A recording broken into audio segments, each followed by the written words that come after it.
Sejam muito bem-vindos. Seja bem-vindo, Adrilho Jorge. Bem-vindo, meu querido. Sextou. Vamos falar da indústria pornográfica, a indústria política e a indústria da prostituição. As três têm muito a ver. João Pinheiro da Fonseca, hoje é sexta-feira, o nosso tema aqui do Morning Show é sexo e eu vou ter muitas dificuldades de frear as falas do Adrilles. Pois é, a gente vai ter que ir todos juntos aí para conter, para que não seja muito precoce, né? Mas a gente vai conseguir, acho que, estender a discussão pelo tempo necessário. Vamos Quantas todo mundo pautas, nessa verborreia masturbatória intelectual que a gente vai fazer aqui. Conclua, Quanta sacanagem no tema de hoje, hein? Quanta sacanagem no tema de hoje, hein, Paulo? Mas vamos falar também da indústria do sexo e da prostituição que você mencionou. Muito bem. Diretamente de Brasília, já vejo ele por aqui, sempre conosco, sempre presente. Fala, Zé Maria! Pois é, isso sempre está junto com a política, né? O povo e a política é uma união.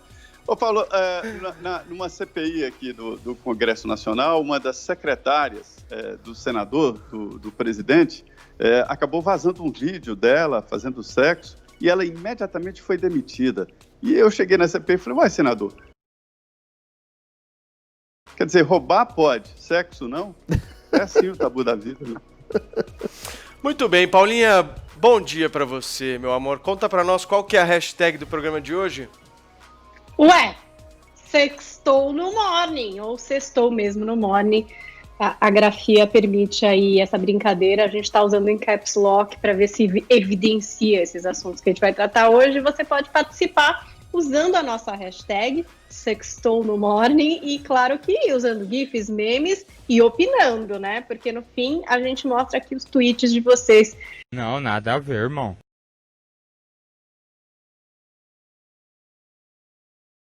No nosso Morning Show, hashtag sextou no morning. Muito bem, Paulinho. Eu falei aqui nessa abertura do programa que a minha merece ter sido marcada a ferro quente. Me perdoem. A palavra certa é parece. Eu confundi as palavras aqui, peço perdão para vocês. Merece, Inquisidor. não. Parece. 11 horas e 9 minutos, gente. O Morning Show está de volta aqui na programação da Jovem Pan, rádio que virou TV. E vamos a um dos assuntos que eu destaquei exatamente na abertura do programa de hoje. O caso Mia Khalifa. Paulinha, conta pra gente qual que é o drama na vida dela, essa ex-atriz pornô nascida lá no Líbano. Pois a gente já falou dela o ano passado, exatamente quando começou essa polêmica da vontade dela de que os vídeos pornográficos que ela produziu na curta carreira dela ali na indústria saíssem de circulação. E tinha várias argumentações em relação a isso. Primeiro, a forma com que ela entrou nesse mercado, imaginando que seria alguma coisa que poucas pessoas veriam, que ela conseguiria manter o anonimato.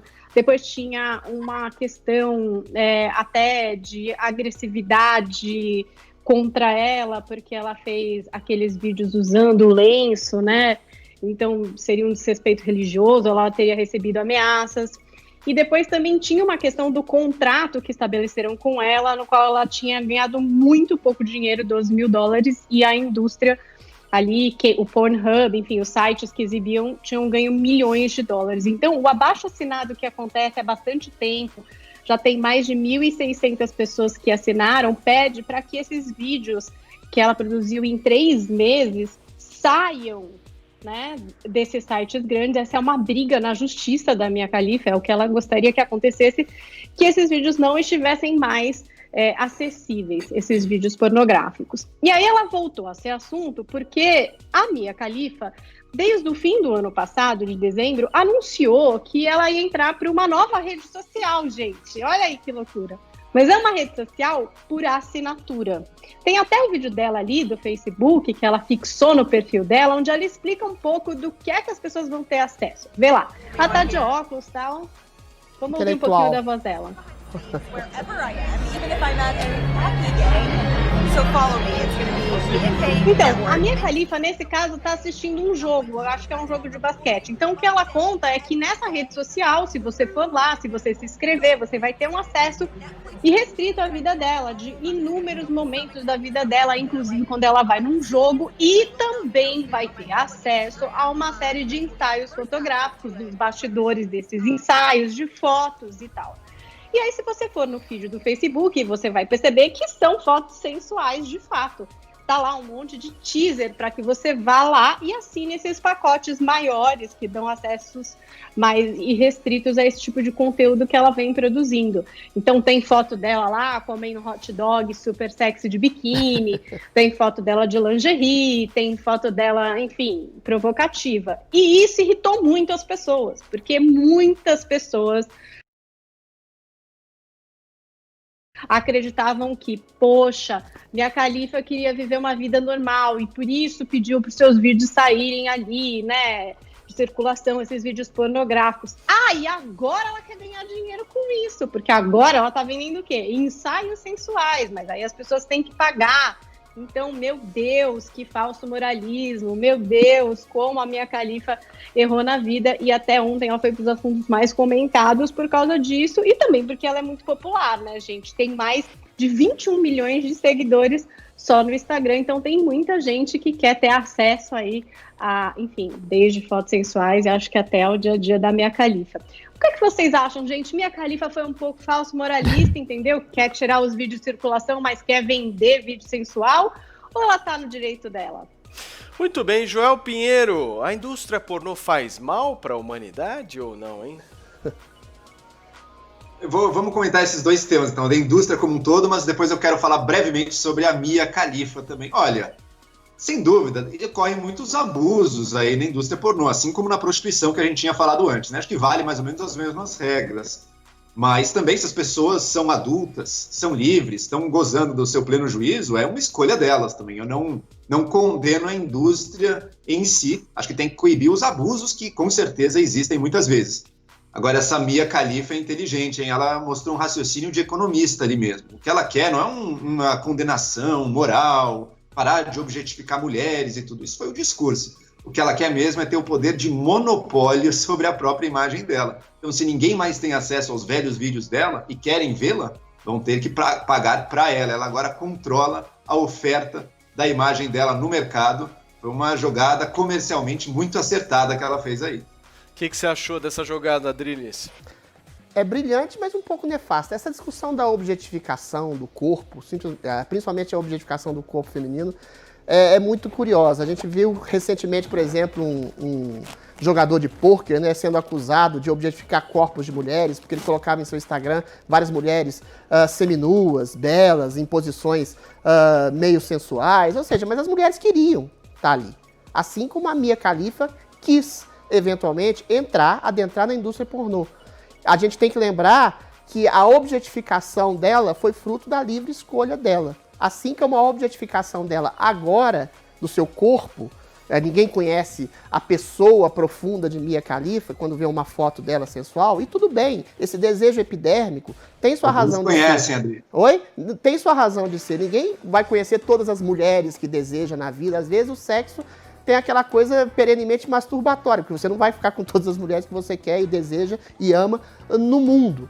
Então, o que ela está fazendo agora é catapultar economicamente a auto-objetificação dela. Agora, a erotização do próprio corpo, a venda do próprio corpo, a projeção do próprio corpo, depende da própria pessoa. Assim como ela se colocou na indústria pornográfica, ela se notabilizou, sobretudo, por um escândalo, que ela colocou um véu, né? Um véu, como é que chama? O jihad. O jihad, exatamente. E o Nelson Rodrigues sempre dizia assim, eu acho muito interessante essa fala dele, que o desejo precisa de um certo claustro. E a pornografia é o avesso disso, né? É tudo escancarado, é a sexualidade crua, sem nenhum tipo de alma, sem nenhum tipo de concepção de personalidade da pessoa aqui. Ou seja, o contrário do erotismo, né? Que você vai fundo na pessoa. E quando você cria uma proibição do desejo, um tabu, você tem vários vídeos, por exemplo, de incesto, é muito curioso isso na indústria pornográfica. Um tabu, você cria exatamente a morbidez do desejo, né? Da proibição, daquilo que não pode, daquilo que não é permitido. E aí ela cria uma coisa mais curiosa ainda, a vitimização em cima de algo que ela fez, que seria proibido aos olhos morais, mas aí hipocritamente ela se vende, se coloca, o que é todo direito dela, como objeto. Ou seja, não existe maneira, o que eu estou querendo dizer com isso tudo não existe maneira de colocar a sexualidade como algo politicamente correto, gente. A sexualidade passa inexoravelmente, em primeira instância, pela objetificação da pessoa e do corpo. Depois, esse é o caráter pornográfico. É o caráter epidérmico. Depois que você conhece a pessoa, você vai conhecer profundamente a pessoa, você passa do pornô, que no grego significa prostituição, você passa para o eros, que é vida, que é libido, que é conhecer alguém. Mas você não vai conhecer todas as pessoas. Então, no caráter masturbatório da ilusão da pessoa, ela necessita da pornografia. E as pessoas se locupletam vendendo essa ilusão pornográfica. A Mia é uma grande empresária pornográfica de si mesma. Deixa eu ouvir a Paulinha agora. Então, o que eu acho é que esquece que a gente está falando de pornografia. Imagina que é um contrato de trabalho. A gente não está falando de nada do mercado do sexo. A gente está falando, por exemplo, sei lá, de uma outra pessoa, uma outra profissional. Uma pessoa que assina um contrato que não lhe é favorável, no qual ela se sente, por exemplo, depois, mais tarde, quando mais madura, enganada. Esse parece ter sido o caso dela, é o que ela conta. A gente sabe disso? Eu não tenho certeza, mas é o que ela contou, é o que deixou as pessoas indignadas. Que ela era apenas uma menina, ela foi abordada, ela nunca imaginou o impacto disso, ela foi mal paga e ela diz assim, ó, tomei minhas próprias decisões, apesar de terem sido decisões terríveis. Acho que é preciso mudar a forma de se abordar mulheres, mesmo em uma simples aproximação, porque ela disse que ela era muito jovem, que alguém chegou de uma forma muito informal, que ela nunca imaginou o impacto disso. Estou imaginando que é um contrato de trabalho que para ela foi desvantajoso. Ela se percebeu enganada, não é verdade? Quem nunca? E é isso que ela está reivindicando. Ela está reivindicando um passo atrás. Ela acordou fazer alguma coisa que hoje ela discorda. Se ela tem razão ou não, a justiça vai determinar se esses vídeos vão ser retirados ou não. Eu acredito que até nem vão ser retirados.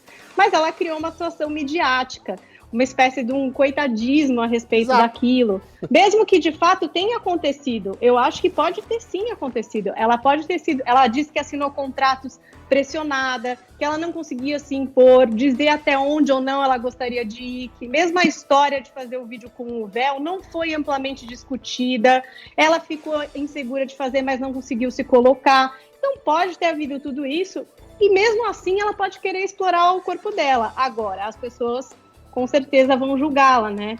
Principalmente porque ela tá falando desse produto e Joel, esse produto é o corpo dela e é essa coisa de estar pelada, né? Só deixa eu fazer uma pergunta aqui pra você, Joel. Você acha que a melhoria dessa indústria pornô passa necessariamente por uma atuação de movimentos feministas?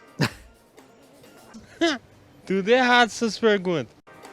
Eu acho que pode passar também, eu não tenho nenhum preconceito, eu não tremo de medo quando falam nome feministas, não. Pode ser, se trouxerem questões relevantes para melhorar a qualidade de vida e o respeito às mulheres. Olha, se todos nós, nosso primeiro emprego ali é comum, né? Somos enganados, explorados. O primeiro emprego é o jovem aprendendo ali a negociar, a se impor um pouco. Se em setores normais da economia já é assim, imagina o quanto não abusam, também não empurram a pessoa entrando aí na pornografia. Ué. O feminismo pode ajudar nisso, sem dúvida. Agora, o meu problema é quando você cai nessa crítica, é o que o Adriles falou também, essa crítica à objetificação enquanto tal. Então, qualquer coisa sensual, qualquer coisa que mostre o corpo como algo desejável, vai ser banido e tratado como um pecado seríssimo que tem que ser coibido de todas as maneiras. É totalmente irreal com relação à natureza humana e com relação à natureza do desejo humano, né? Se eu estou atraído por alguém, não é pelo mestrado em engenharia da pessoa, muitas vezes também pelo corpo, né? Adriles, eu vi que você deu uma risadinha, você discorda do Joel? Muitas vezes, inclusive, a gente se sente atraído por quem a gente despreza. A gente despreza intelectualmente, moralmente. O objeto de desejo é uma coisa muito difusa, confusa e obtusa. Então, as pessoas acharem que tudo é tão asséptico assim, é muito complicado. É igual a escolha dessa menina, da Mia Khalifa.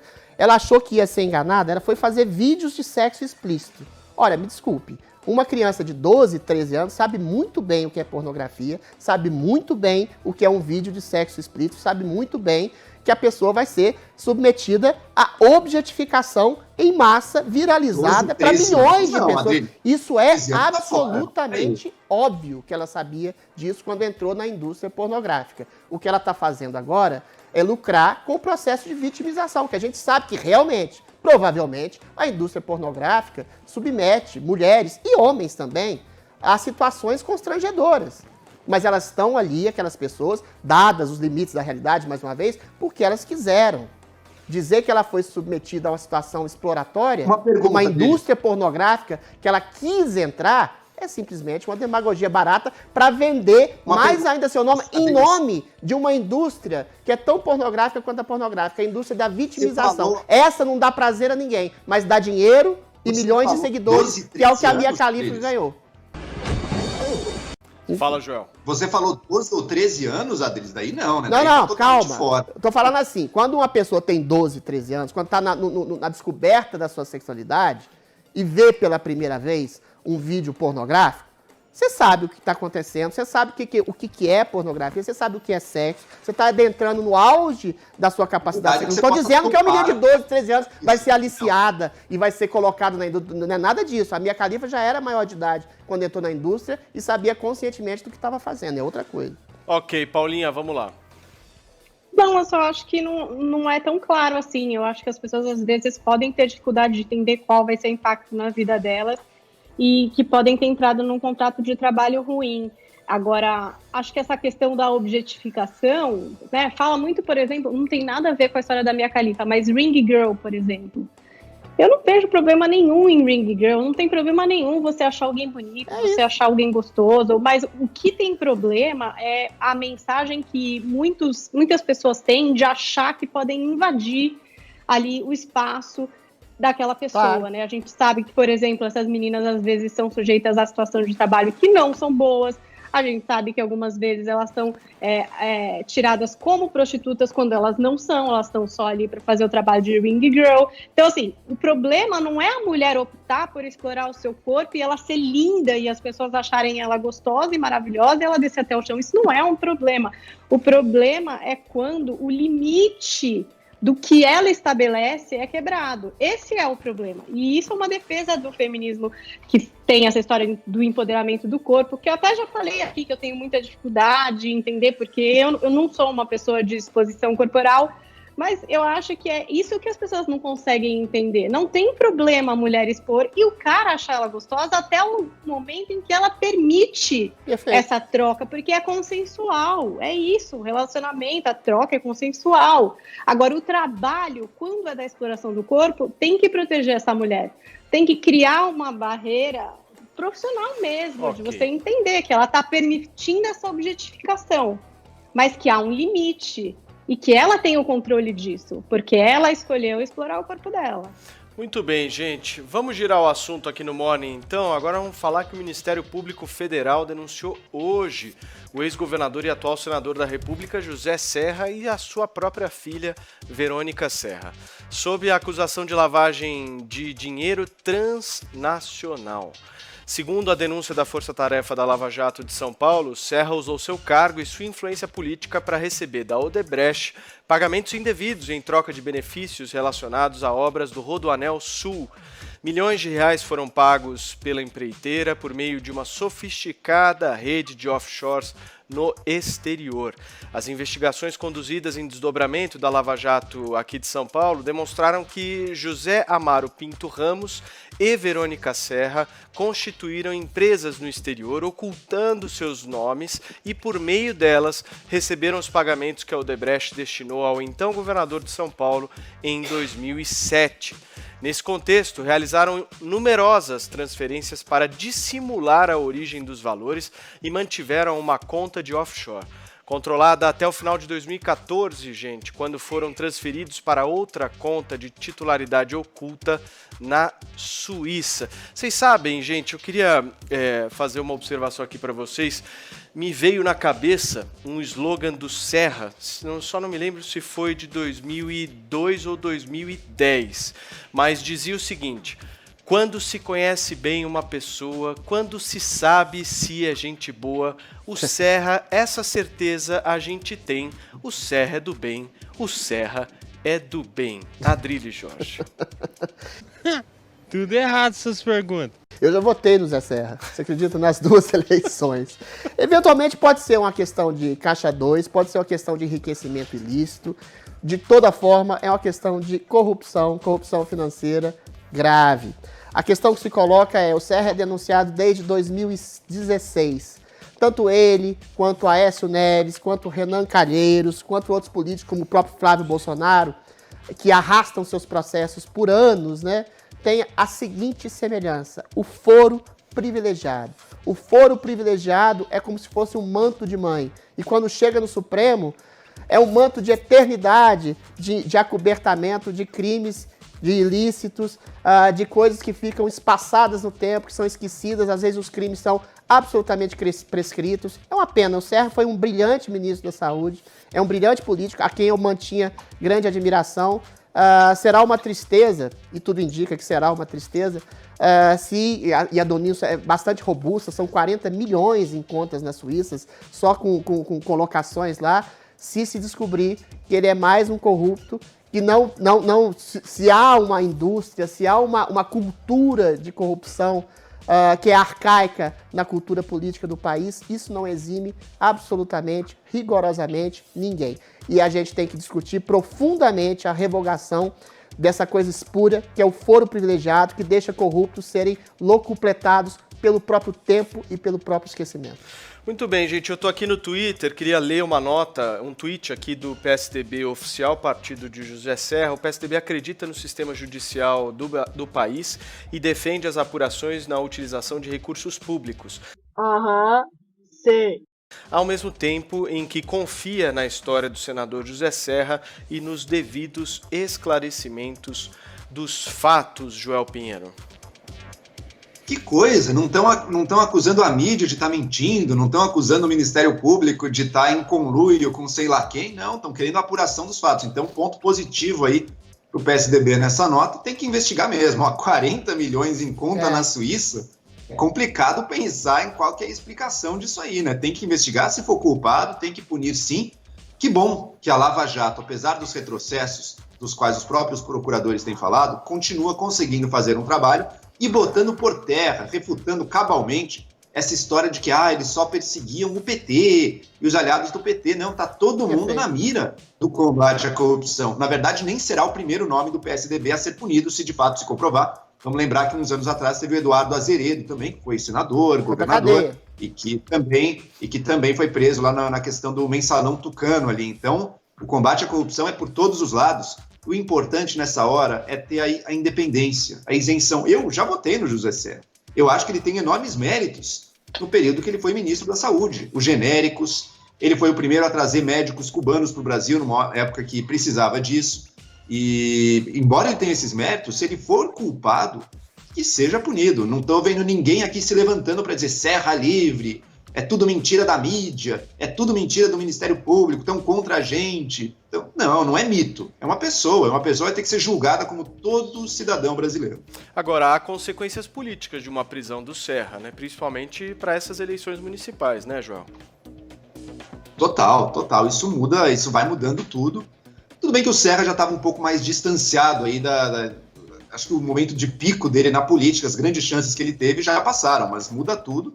E será que não tem outras pessoas envolvidas aí? Como é que será que o PSDB sai dessa? Tudo vai ter que ser investigado, ninguém está acima da lei. O que você acha, Adriles? Tem consequência para essa eleição municipal ainda desse ano?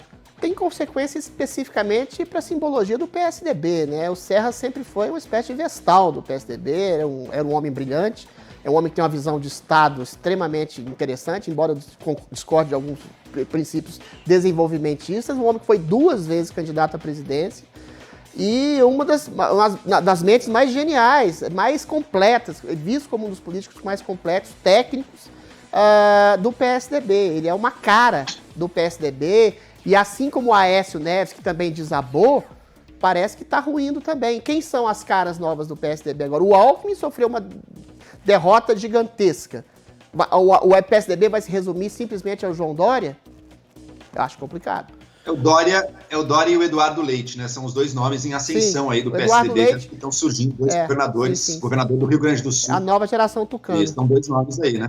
Mas o PSDB ele tem um grande desafio pela frente. Ele perdeu o espaço de ser a direita do Brasil. Ele perdeu isso. Porque ele nunca foi, né? Então ele perdeu esse espaço e agora busca aí de alguma maneira se reencontrar. Isso é muito curioso o que você falou, espaço da direita. O PSDB é a esquerda brasileira. O que é a extrema esquerda brasileira é o PT, é o PSOL, é a rede. É engraçado como a mídia, né, e os intelectuais falam de uma extrema-direita, mas nunca falam de uma extrema-esquerda. O PSDB é um partido social-democrata. Social-democracia é esquerda, gente. Muito Adriles, bem, gente. Não, peraí. Fala, Isso é fala, importante, Joel. fala. Aqui você fala, Joel. Fala que eu discuto. Eu E a deixo. gente fala, é isso mesmo. Aqui não tem censura, não. Aqui... Esquerda e direita, Adriles. Dado um certo contexto, tem uma esquerda e uma direita. A coisa pode se mover mais para a direita, Não. mais para a esquerda, mas no contexto anterior, o PSDB era a direita. E a gente tem extrema esquerda no Brasil, sim. PCO, Não. PSTU, extrema Ô, esquerda. Joel, Não. Joel. Não vem falar que o PSDB é direita, não. Peraí, Adri, deixa eu só fazer uma observação nessa fala do Joel. Eu acho, Joel, que nós nunca tivemos direita. Nunca Agora nós tivemos. tivemos. O PSDB era centro.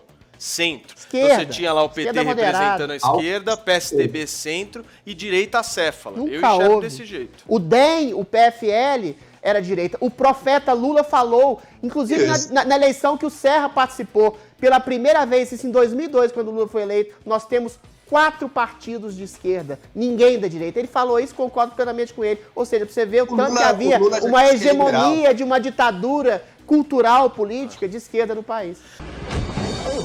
Mas a verdade, minha gente, é que quando o Adrilles Jorge se diz um radical de centro, ele empurra todo mundo para a extrema esquerda.